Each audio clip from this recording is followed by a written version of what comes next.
Moi-même, Paul, je vous exhorte par la douceur et la bonté du Christ.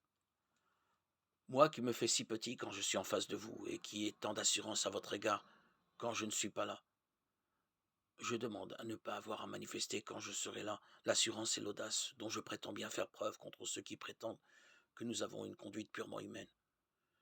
Notre conduite est bien une conduite d'homme, mais nous ne combattons pas de manière purement humaine. En effet, les armes de notre combat ne sont pas purement humaines. Elles ont de par Dieu la puissance qui détruit les forteresses.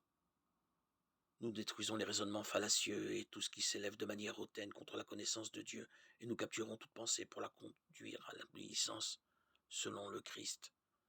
Nous sommes prêts à sévir contre toute désobéissance dès que votre obéissance sera parfaite. Regardez les choses en face. Si quelqu'un est convaincu d'appartenir au Christ, qu'il se rende compte encore de ceci. Si lui, il appartient au Christ, nous aussi. Même si je tire un peu trop d'orgueil du pouvoir que le Seigneur nous a donné sur vous pour construire et non pour détruire, je n'en aurai pas honte. Je ne veux pas avoir l'air de vous effrayer par mes lettres. Les lettres, dit-on, ont du poids et de la force. Mais sa présence, physique, est sans vigueur, et sa parole est nulle. Qu'on se rende alors bien compte de ceci.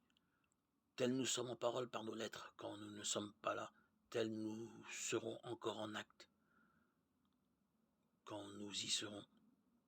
Nous n'oserons pas nous égaler ou nous comparer à des gens qui se donnent à eux-mêmes une recommandation. Lorsqu'ils se prennent eux-mêmes comme unité de mesure et se comparent à eux-mêmes, ils sont sans intelligence. Nous n'aurons pas un orgueil démesuré, mais nous garderons la mesure du domaine que Dieu nous a attribué, à savoir de parvenir même jusqu'à vous.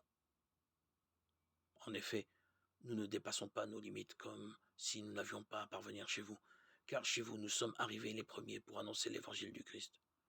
Nous ne tirons pas du labeur des autres un orgueil démesuré, mais avec la croissance de votre foi, nous avons l'espoir de grandir chez vous de plus en plus en respectant notre domaine, et de porter l'évangile au-delà de chez vous sans tirer orgueil de travaux tout faits dans le domaine des autres. Celui qui veut s'enorgueillir, qu'il mette son orgueil dans le Seigneur. L'homme dont on reconnaît la mission, ce n'est pas celui qui se donne à lui-même une recommandation, c'est celui que le Seigneur recommande.